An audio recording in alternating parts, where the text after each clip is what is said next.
আমরা কিন্তু আগামী শুক্রবারে রমজানের ভিতরে ঢুকে পড়বো, যেরকম সুবহানাল্লাহ। আগামী শুক্রবার রমজানের ভিতরে হবে, আলহামদুলিল্লাহ। কোন এজন্য সব কিছু ছেড়ে ফেলে দিয়া একদম দোয়া মোনাজাতের মাধ্যমে আজকের থেকে কিসের জন্য কোমরে গামছা বাঁধবো? রমজানের প্রস্তুতির জন্য। আল্লাহর হাবিব সাল্লাল্লাহু আলাইহি ওয়াসাল্লাম ইরশাদ করেন, রমজান পাইলা গোনা মাফ করাইতে পারো নাই, তুমি ধ্বংস হও। নাউজুবিল্লাহ। রসুল বললেন, আমারে জিব্রাইল যখন এই কথা শোনাইলো আমি বলছি আমিন। আমি সোজা সবটা বলে ফেলেছি আমিন। আমিন কইলেন কা? কমু না যে রমজান পায়া নিজের গোনা মাফ করাইতে পারে নাই, যে মা বাবা পায়া নিজের গোনা মাফ করাইতে পারে নাই, আমার নাম শুনে আমার উপরে দুরূদ শরীফ পড়তে পারে নাই, কপাল পোড়াই ধ্বংস। জিব্রাইল যেমনি কইছে আমি আমিন কইছি, যেরকম আল্লাহু আকবার। এই জন্য তিনটা জিনিস, রমজান, মা বাবা, নবীর উপরে দরুদ, এগুলো যখন সামনে আসবে পড়ে নিতে হবে, করে নিতে হবে, আদায় করে নিতে হবে। মেরে ভাই ও দোস্ত বুজুর্গ, পবিত্র রমজান আমাদের মাথার উপরে অতি নিকটে। আমরা আরেকটা সপ্তাহ পাচ্ছি না। আগামী জুমা রমজানের বাহিরে নয়, রমজানের ভিতরে ঢুকে পড়বে। আজকে 13 তারিখ না? 14, 15, 16, 17, 18, 5 দিন পরেই তারাবি হবে। 19 তারিখ রমজান। আল্লাহ 20 তারিখ যায় হইতেছে, আল্লাহ চাহে তো আরেকটা রোজা। আল্লাহ তাআলা এবার 30 রোজা রাখার তৌফিক দান করো।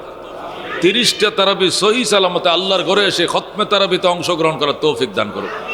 আল্লাহ সেহরি, ইফতার, এতেকাফ, শবে কদর, শবে বরাত সব নসিব করো, যেরকম আমিন। আল্লাহ আমরা সব ভুলে গিয়েছি, এখন সামনের দিকে তাকাবো। রমজানের মহিমান্বিত দিনগুলোকে আমাদের জীবনে পাথেয় বানিয়ে দেও, যেরকম আমিন। মেরে ভাই ও দোস্ত বুজুর্গ, আল্লাহ রাব্বুল আলামিন কোরআনে কারীমের মধ্যে ইরশাদ করেন, ইয়া আইয়ুহাল্লাযীনা আমানু, ওহে বিশ্বাসীরা, কুতিবা আলাইকুমুস সিয়াম, রোজা তোমাদের উপরে ফরজ করা হলো, কামা কুতিবা আলাল্লাযীনা মিন ক্বাবলিকুম, যেমনিভাবে তোমাদের পূর্বের উম্মতের উপরও ফরজ করা হয়েছিল, এমনিভাবে তোমাদের উপরও ফরজ করা হয়েছে, লাআল্লাকুম তাত্তাকুন, যেন তোমরা মুত্তাকি হও, তাকওয়ার ধনের মালিক হয়ে যাও, যেরকম সুবহানাল্লাহ। যেন মেরে ভাই ও দোস্ত বুজুর্গ, রমজানের প্রস্তুতি, সর্বাঙ্গীন প্রস্তুতি আমাকে গ্রহণ করতে হবে। বেগমকে বলতে হবে, জামা কাপড় ধোয়া দাও, ধুয়ে ফেলাও, ঘর ধোয়ার পরে পরিষ্কার করে ফেলাও, কার্পেট টার্পেট রোদ দিয়ে শুকায় উঠায় ফেলাও, শীত চলে গেছে, ক্লিন করে ফেলাও সব কিছু। ঘরে ঝেড়ে এই রোজাকে কে রাখবা পরামর্শ করতে হবে। আজকে আমাদের রমজানে এবার ঘরে কোনো রান্না বান্না হবে না। একবারে ছোটো যেটা দুধ খায়, এটার মা দুধ খাইবো। আর যদি নাবালেক থাকে তাহলে রাত্রে পানি ভাত কটা রেখে দিব, নাহলে ঠান্ডা ভাত ওইটা গরম করে খাওয়াবে। আমাদের ঘরে কোনো রান্না বান্নার পরিবেশ দিনের বেলা থাকবে না। আমরা রমজানের পরিবেশ আমরা ঘরে কায়েম করতে চাই, যেরকম আল্লাহু আকবার। আমার তো স্পষ্ট মনে আছে, আমাদের ফ্যামিলিটা ধার্মিক, যেহেতু আমার বাপদাদারা আলেম ছিলেন, বাবা আলেম ছিলেন, ভাই বেরাদর, মা বোন সবাই আলেম আলেমা। আমাদের ফ্যামিলির মধ্যে আমরা যখন ছোট ছিলাম, আমরা গরম ভাত পাকায় মা আমগরে খাওয়ায় নাই। আমার ওই পরিবেশই ছিল না। যাও একটু খাওয়াইতো, হয়তো ঠান্ডা ঠান্ডা ভাত, না হলে একটু চিরামুড়ি, তাও কইতো দরজাটা আটকায় এলো, কপাটের আড়ালে বসায় মা আমগরে খাওয়াইতো, যাতে কেউ না দেখে, কেউ যাতে না দেখে, এটা আমগরে শিখাইতো। দরজাটা আটকায় কফারটা এটাই নিয়ে আড়ালে বসে খাওয়াইতো। রমজান এমন জিনিস, বাচ্চাদের বেলায়ও ওপেন চকলেট ছাড়তেছে, খাইতেছে, বাচ্চাদেরকেও শিখান যাবে না, এটা শিখান যাবে না। মা বোনদের মাসিক হয়, শ্রাব হয়, ওই সময় তো রোজা রাখা যাবে না, রোজা ভাঙবে। তারপরেও মা বোনদেরকে বলে দিবেন, যারা মাইকেরাও শুনছেন, আমি বলছি, মা বোনেরা, রোজার দিনে যদি আপনারা আল্লাহর দেওয়া রোগে আক্রান্ত থাকেন, মাসিক শ্রাব ঋতু ইত্যাদি হয়, রোজা তো রাখা লাগবে না, কিন্তু রোজাদারের সাথে ওপেন খাওয়া দাওয়া করা যাবে না, রোজাদারের সামনে খাওয়া যাবে না। ওরা এমনভাবে খাবে রোজাদাররা যাতে না দেখে, তার স্বামীও যাতে না দেখে, বাচ্চারাও যাতে না দেখে। বাচ্চারা দেখলে বাচ্চাদের এটা তাসির খারাপ হবে। বাচ্চারা বলবো, ওমা আমগো আম্মা রোজা রাখে না, ওমা আমগো আম্মাই তো রোজা রাখে না, ওমা আমার মা মাইয়া বিয়ে দিছে, নাতি ফুতি হয়েছে, এমন আমার মা রোজা রাখে না। মা কিনলে কি রোজা রাখে না, এই ব্যাখ্যা তো হেরা জানে না। এই জন্য ওদেরকে দেখাইয়া মা খেতে পারবে না। যদিও শরীয়তে বলছে সে তো রোজা রাখবে না, সে তো রোজা ভাঙবে, কিন্তু বাচ্চাদেরকে দেখাইয়া খেতে পারবে না, চুপচাপ খাবে, একদম চুপচাপ খাবে। ইফতারের সময় রোজাদারের সাথে ইফতারে বসবে। যদি ইফতার না করে বাচ্চারা গৌমা আমার আম্মা ইফতার করে না, গেলে রোজা রাখে নাই, আমার মা কি রোজা রাখে নাই। এই জন্য অসুস্থ শরীর নিয়েই এক পাশে দেয়া স্বামী বাচ্চারা নিয়ে যখন ইফতার করতে বসছে, ও মা ওই পাশে এক পাশে বসবে, বসে এক মুঠ দুই মুঠ খাবে, পানি এনে দিবে, শরবত দিবে, অন্যান্য কাজগুলো করবে, আর এনতে কিছু কিছু মুখে নেবে, বুঝাবে বাচ্চাদের সামনে যে হ্যাঁ মা রোজা রাখছে। হ্যাঁ, বাচ্চারা বুঝতে পারে মতো যে আমার মা রোজা ছিল। মেরে ভাই দোস্ত বুজুর্গ, আল্লাহ তাআলার কাছে ইনিয়ে বিনিয়ে এই দৃশ্যগুলো আল্লাহ নাজাতের উসিলা করবেন। সুবহানাল্লাহ। আল্লাহ বলেন আমার বান্দি রোজাদার না, কিন্তু রোজার বান দেখাইছে, রোজার বান দেখাইছে। আল্লাহ তাআলা বানকেও পছন্দ করেন। রসুল বলছেন তাবকু, কাঁদো, ফাইল্লাম তাবকু, চোখ দিয়ে কান্না যদি না আসে, পাতাবাকাও, কান্দার বান ধরো, কান ধরো। আরে আরে ওহরে, এই কয়টা চিল্লা চিল্লি করো, বোঝা যায় যেন তুমি কাঁদতেছো, কিন্তু চোখে পারে না, না থাকবানি। এটাই তোমার কান্না চোখ হিসাবে আল্লাহ কবুল করবেন, যেরকম সুবহানাল্লাহ। এই জন্য রোজার দিনে তোমার রোজা নাই, আল্লাহ তাআলা তোমার সিরিয়াস অসুস্থ, তোমার হার্টের সমস্যা, তোমার ব্লক হয়ে গেছে, তোমার অপারেশনের ডেট দিয়েছে, রোজাতে অপারেশন হবে, এমার্জেন্সি কারণে তোমাকে রোজা রাখতে নিষেধ করছে ডাক্তার। এইটাও যেন পাবলিক না বুঝে, এটাও তোমার ভাই না বুঝে, তোমার ছেলে না বুঝে। তুমি খেলো চুপচাপ, তোমার রুমে দরজা আটকায়, ওখান থেকে একটা লেক্সাস বিস্কুট নিয়ে একটু খাই, আমার মুখটা মুচ্চা মাচ্চা, যাতে বোঝা না যায় যে এই লোক রোজা ব্যাংকছে। অসুস্থ মানুষও রোজাদারের সাথে ওপেন খাবে না। রোজা এত দামি জিনিস, সুবহানাল্লাহ। আল্লাহ রাব্বুল আলামিনের বন্ধু বলেন রোজার প্রস্তুতি গ্রহণ করো। রোজার আগমন হলেই আল্লাহ তাআলা জান্নাতকে কালার করেন, যেরকম সুবহানাল্লাহ। জান্নাতকে আল্লাহ রং করেন। জান্নাতের রং তো ডিসকালার হয় না, এটা দুনিয়ার রং না যে 2 বছর পরে কালার উঠে যায়, ডিসকালার হয়। জান্নাতের কালার তো ডিসকালার হয় না। আবার আল্লাহ কালার করতে বলে, কালারের উপরে কালার করো, রমজানকে শুভেচ্ছা জানাও, যেরকম সুবহানাল্লাহ। আল্লাহ রাব্বি বলেন ইজা দাখালা রমাদান ফতিহাত আবওয়াবুল জান্নাহ, রমজান ঢোকার সাথে সাথে জান্নাতের 8টা গেট খুলে দেওয়া হয়। সুবহানাল্লাহ। ফালাম ইউগলাক মিনহা বাব, এখান থেকে একটা গেট আর কোনোদিন বন্ধ করা হয় না। একদম শেষ রমজান পর্যন্ত জান্নাতের 8টা গেট অনবরত খোলা থাকে। সুবহানাল্লাহ। وقال رسول الله صلى الله عليه وسلم إذا دخل رمضان غلقت أبواب جهنم। আল্লাহ রাব্বি বলেন রমজান ঢোকার সাথে সাথে জাহান্নামের সব কয়টা গেট বন্ধ করে দেওয়া হয়। সুবহানাল্লাহ। জান্নাতের গেট সবটি খুলে দিবেন আল্লাহ, জান্নাতের গেট, জাহান্নামের গেটগুলো আটকিয়ে দিবেন।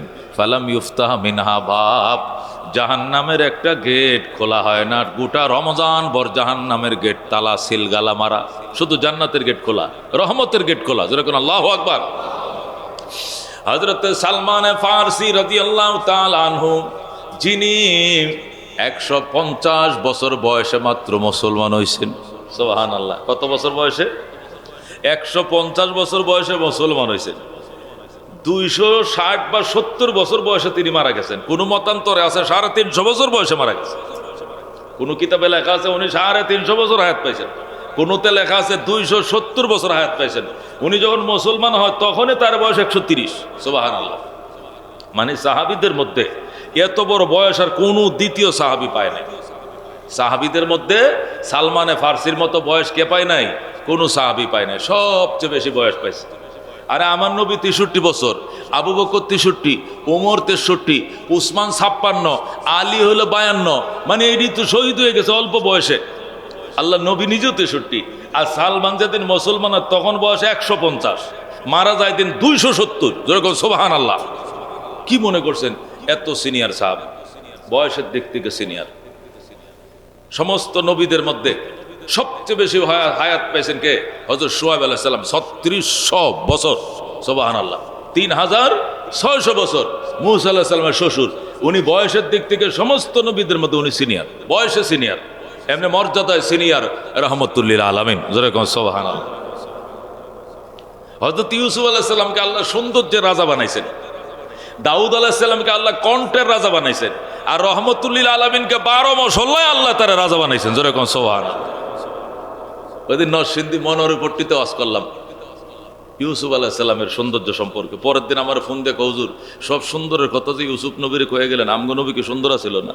আমি ইউসুফ আলাইহিস সালাম শুধু কালারে সুন্দর আছিল, আর আমগো নবী ভিতরে বাহিরে কালারে রহমতুল লিল আলামিন, খাতামুন নবিয়্যিন, শাফিউল মুজনিবিন সহ উনি হাজার হাজার গুণে সবগুলো দেয়া বাড়িছে। উনি একবার ফার্স্ট যেরকম আল্লাহু আকবার। দাউদ আলাইহিস সালাম কণ্ঠে ফার্স্ট, ইউসুফ আলাইহিস সালাম রঙ্গে ফার্স্ট, আর আমার নবী সব দিক থেকে ফার্স্ট, যেরকম আল্লাহু আকবার। আল্লাহ রাব্বি সাল্লাল্লাহু আলাইহি ওয়াসাল্লাম রমজানের আগে, রমজানের এরকম এখন যেরকম রমজানের মনে কোনো 5 দিন আছে, 6 দিনের দিকে তারাবি হবে, এরকম রমজানকে সামনে রেখে নবীজি একটা ভাষণ দিয়েছিলেন। এই ভাষণটা রেকর্ড করেছিলেন হযরতে সালমান। ওই যে বায়ুজ্যেষ্ঠ সাহাবী বলছিলাম, ওনার মতো বয়স কোনো সাহাবী পায় নাই। 270 বছর, মতান্তরে 350 বছর হায়াত পাওয়ার পরে উনি মারা গেছেন। এই সাহাবী সালমান, উনি মক্কা মদিনার লোক না, উনি ফারস্য লোক, ইরানে বাড়ি ওনার। সালমানে ফার্সি, ফার্সি মানে কি পারস্য, পারস্য মানে কি ইরানি। ওনার বাড়ি ছিল ইরানে। ওনার থেকে তেমন হাদিস বর্ণিত না, এই 4-5টা হাদিস আছে। এক এক সাহাবী 200, 250, 300, 2000, 2500 হাদিস বর্ণনা করছেন। সালমানের হাদিস হলো 2-3টা, তার মধ্যে এই একটা হাদিস। কি হাদিস? খাতাবানা রাসূলুল্লাহ সাল্লাল্লাহু আলাইহি ওয়াসাল্লাম ফি আখির ইয়াউমিন মিন শাবান। সালমানে ফারসি রাদিয়াল্লাহু তাআলা আনহু বলেন, শাবান মাসের শেষ পর্যায়ে এসে রমজানকে সামনে রেখে নবীজি আমাদেরকে ভাষণ দিলেন। খাতাবানা আমাদেরকে কি দিলেন? ভাষণ দিলেন। আর বললেন, ইয়া আইয়ুহান নাস, ও মানব জাতি। ও মানব জাতি মানে ইমানদারকে বলেন শুধু। আল্লাহ নবী ভাষণটা সালমান ফারসি করলে শুধু ইমানদারে। রমজানের যে বারাকাত, রমজানের রহমত এবং বরকত, এটা ইমানদারদের জন্য তো আছেই। এটা ভাগ বেঈমানরাও ফাঁকে ফাঁকে থেকে বেঈমানরাও লাভ করে। যেরকম সুবহানাল্লাহ, রমজান মাসে যে বেচা কিনা বাড়ায় দেয় আল্লাহ তাআলা, এটা ইমানদারদের জন্য বাড়ায় দেয়। ফলে দেখা যায় বেঈমানের দোকানও বেচা কিনা বাইরে যায়। কথা ঠিক কিনা? রমজান উসিলা আল্লাহ ঈদের বোনাস যখন দেয়, মুসলিমদেরকে দেয়। 2-4টা হিন্দু শ্রমিক থাকলে এরাও কিন্তু ওই বোনাসের বাকিদার হয়ে যায়। কথা ঠিক কিনা? আল্লাহ ইমানদারদের ক্ষেত্রে যখন বৃষ্টি দেয়, তখন পাশে যে হিন্দু ভদ্রলোকের জানের জমিনটা আছে, ওইটার মধ্যে কি বৃষ্টি বন্ধ রাখে? এই বন্ধ রাখে। ইমানদারের ক্ষেত্রে যখন মেঘ বৃষ্টি হয়, তখন পাশে হিন্দু ঠাকুরদার ক্ষেত্রের মধ্যে কি হয়ে যায়? বৃষ্টি হয়ে যায়। ইমানদারদের উসিলে সব হয়ে যায়। যেরকম সুবহানাল্লাহ। এই জন্য আল্লাহ নবী সাল্লাল্লাহু আলাইহি সাল্লাম বলেছিলেন, ইয়া আইয়ুহান নাস, ওরে মানব জাতি। মানব জাতির মধ্যে তো ইমানদার বেঈমান সবে আছে। সালমান কয় সবাইরই কইছে নবী। যেরকম সুবহানাল্লাহ। কি বলছে?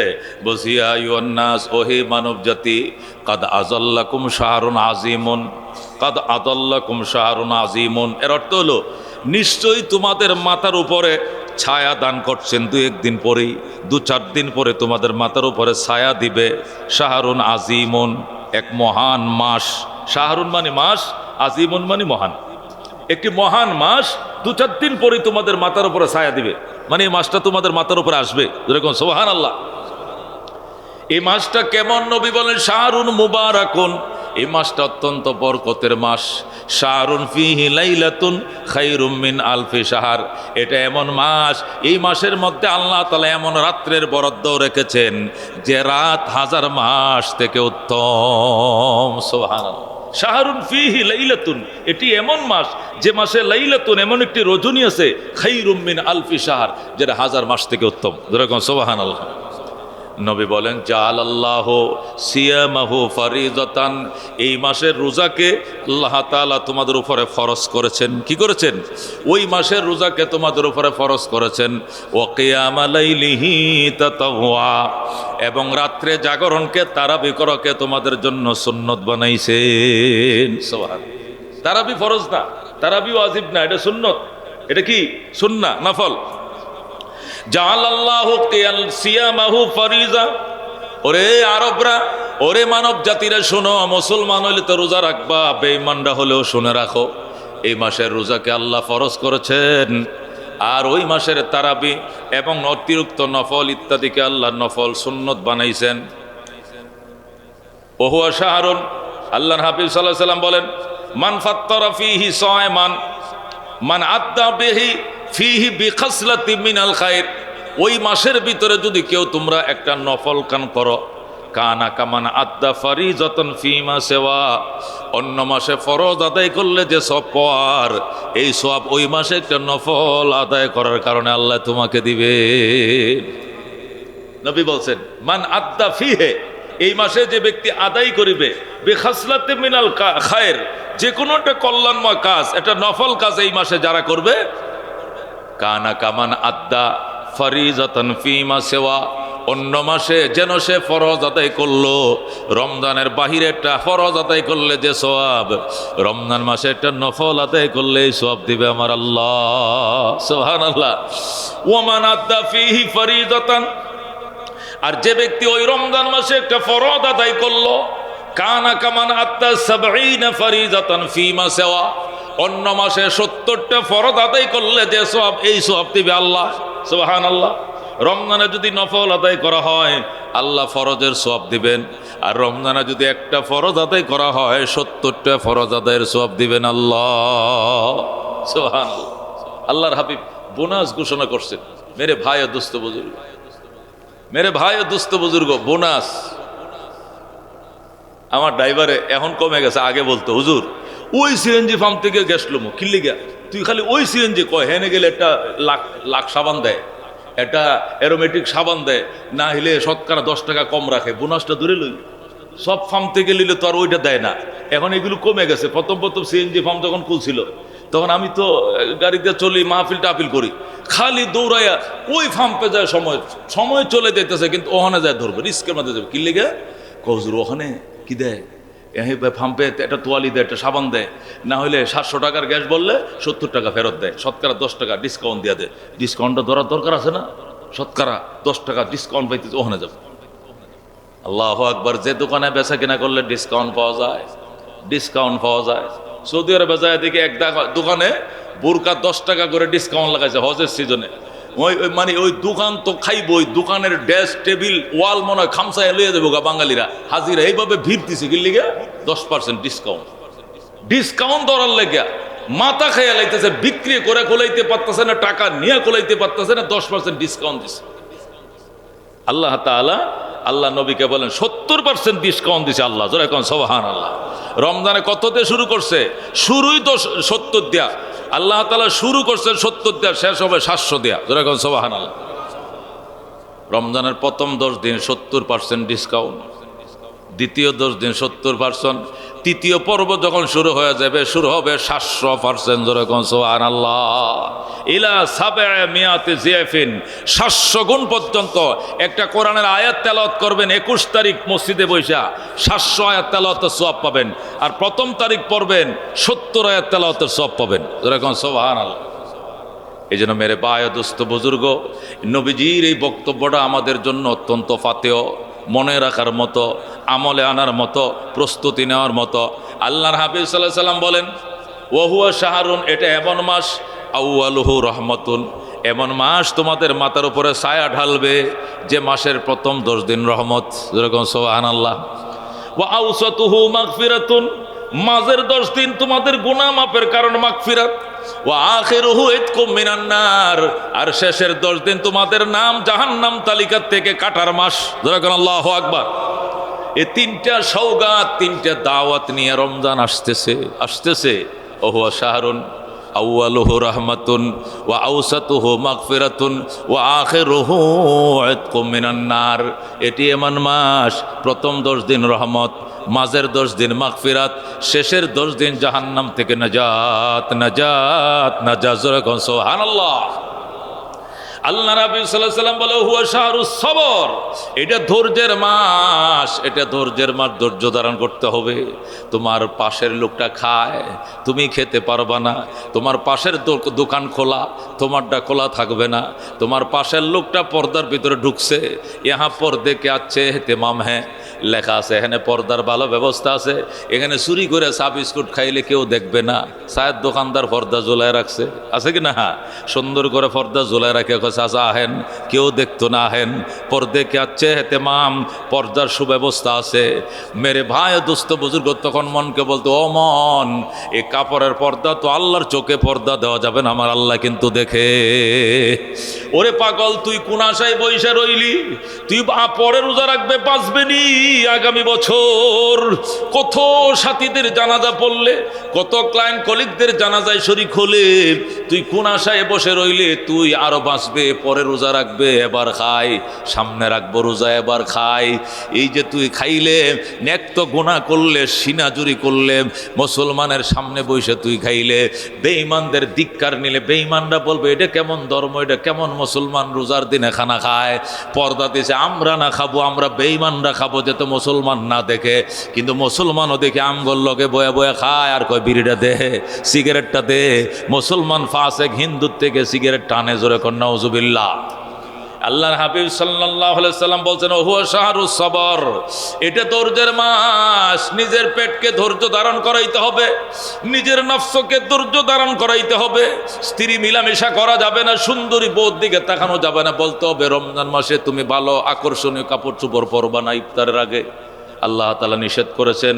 মেয়েদেরকে এটাও বুঝাইতে হবে আগে, মেয়েরাও এটা বুঝতে হবে। মেয়েরা রমজানের দিনে স্বামীর দিকে লিপস্টিক দামি লাল বানারসি পরে ঘুরতে পারবে না। নর্মাল ডিসকালার পুরাতন জামা কাপড়গুলো পরে সংসারিক কাজকাম করবে। ইফতারের পরে সাজসজ্জা করবে, ওই সময় তার স্বামীর সাথে সাক্ষাৎ তার জন্য জায়েজ আছে। এছাড়া তো মিলন টিলন ইত্যাদি রমজানের দিকে হারাম। এই জন্য ওই টাইমটা কোন স্ত্রীর যেন যেভাবে থাকার দরকার ওই ফর্মালিটি আপনাকে মেনটেন করতে হবে, তাকে বোঝাইতে হবে, তাকে বোঝাইতে হবে।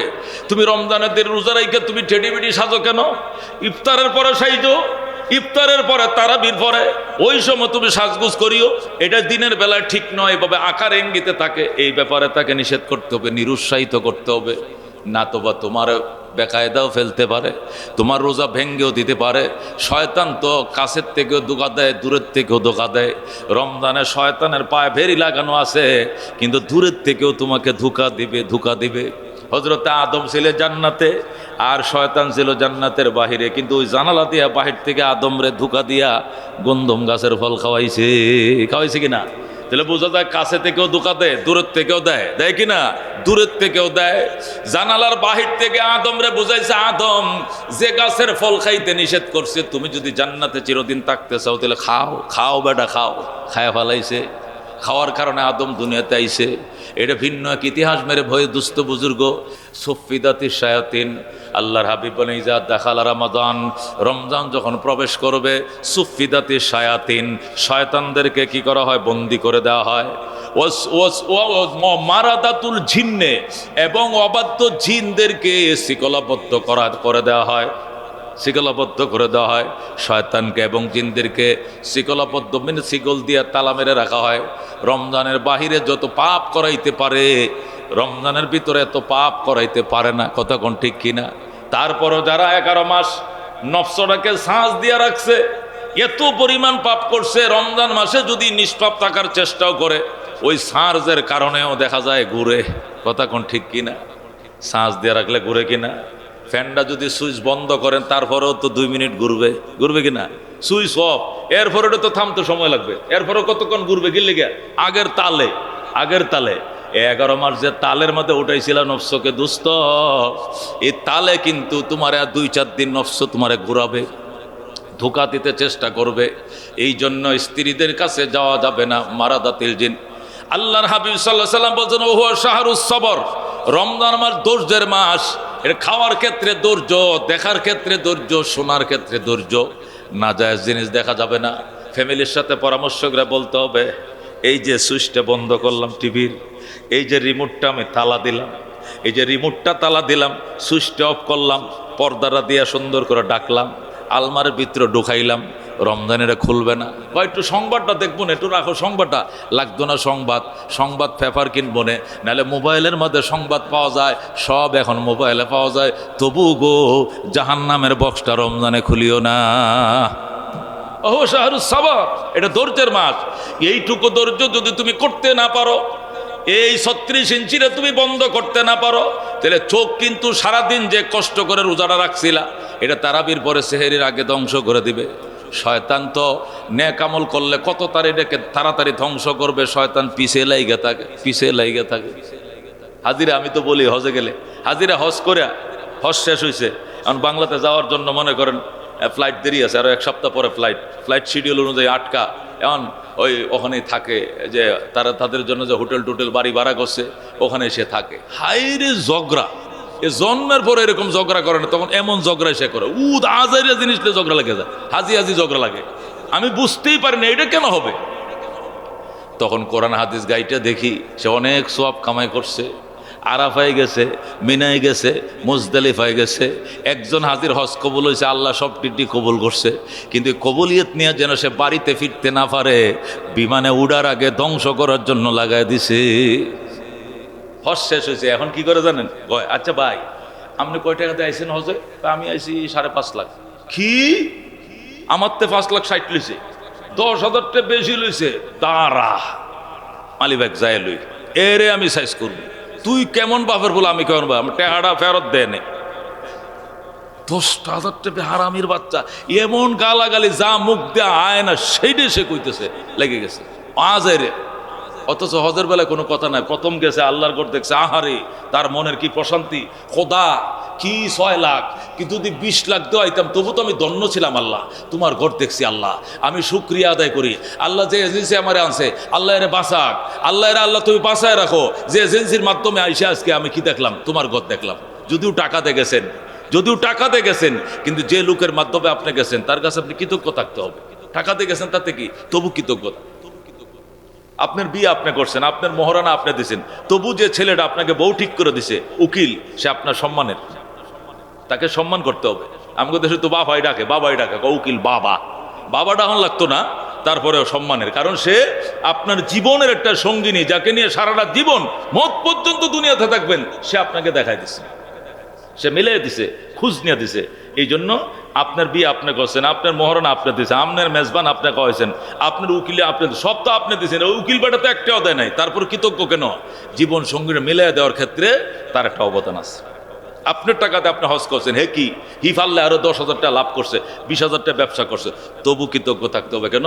তার উসিলায়, তার মাধ্যমে, তার কালেকশনে, তার বুঝানিতে আমি উদ্বুদ্ধ হয়েছিলাম। সে যদি এইভাবে না বুঝাইতো, হয়তোবা আমি কোন জীবনে খোদার ঘরে যাইতাম জানা ছিল না, নাও যাইতে পারতাম। আমার এই বুঝ ছিল না, যখন আমাকে বুঝাইছে, আরে বেটা নামাজ রোজা যেমন ফরজ, রমজানের রোজা যেরকম ফরজ, এই 5 ওয়াক্ত নামাজ যেরকম ফরজ, জাকাত দিয়ে যেরকম ফরজ, এই হজ করা ধনী মানুষের এমন ফরজ, এটা দেরি করবে কেন?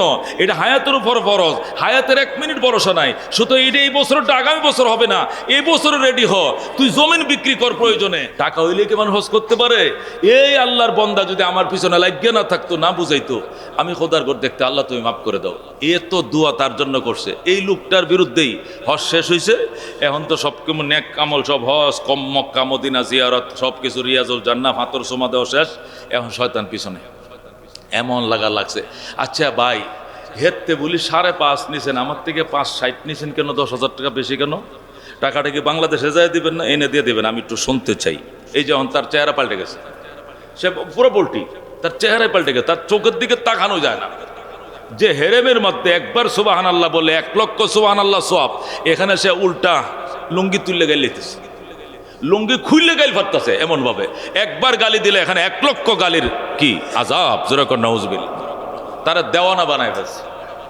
আমার পাশের বিল্ডিংয়ে মারাত্মক ঝগড়া লাগছে, আমারে দৌড়াইছে, হুজুর হুজুর আমরা বাংলাদেশে, হুজুর আমগোর বাড়ি অমুক জায়গায়, আসেন একটু ঝগড়া। কি দিয়ে ঝগড়া? যায় দেখি ঝগড়া লাগছিল আলু ভর্তা নিয়ে। কি ভর্তা নিয়ে? আলু ভর্তা। একদল কইছে শুকনা মরিচ দিয়ে সর্ষের তেল দিয়ে ভর্তারা করা লাগে, আরেক দলে কোনা শুকনা মরিচ খেলে পেট জ্বলে, আমগোর আলসার, আমরা এটা খামো না, বয়স খামো না, কাঁচা মরিচ দিয়ে করে।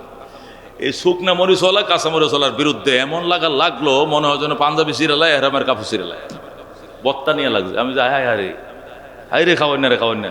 তুই কোনোটাই না খাইতে বাজান, তুই 1 রিয়াল দিয়ে একটু ডাইল কিনে আনতে, 1 রিয়াল দিলে একটা রুটিও পাওয়া যায়, আবার ডাইলও দেয় সাথে ফ্রি, তুই কিনে খাইতে। কিন্তু তুই একটু আলু ভর্তা শুকনা মরিচের জায়গায় কাঁচা মরিচ দিলি, এই জন্য তুই ল্যাংটো হয়ে গেলি। তুই হজ সব থুয়ে যাবে, হজ গুলি মারে না, আমার হজ দরকার নাই, এর আমি দেখকে সারমু। হজ গুলি মারে, ওরে আমি দেখকে সারমু, ওর হে দেখকে সারবো, আমার হজ দরকার নেই। নাউজুবিল্লাহ মিন যালিক। মেরে ভাই দোস্ত, গোড়া কি ছিল, বিষয়টা কি ছিল? শুকনা মরিচ দিয়ে একদলে বলছে বত্তাটা করে, এটা মজা বেশি। শুকনা মরিচ তো মজা বেশি, কিন্তু যা সাজাও আছে, পেট জ্বলে।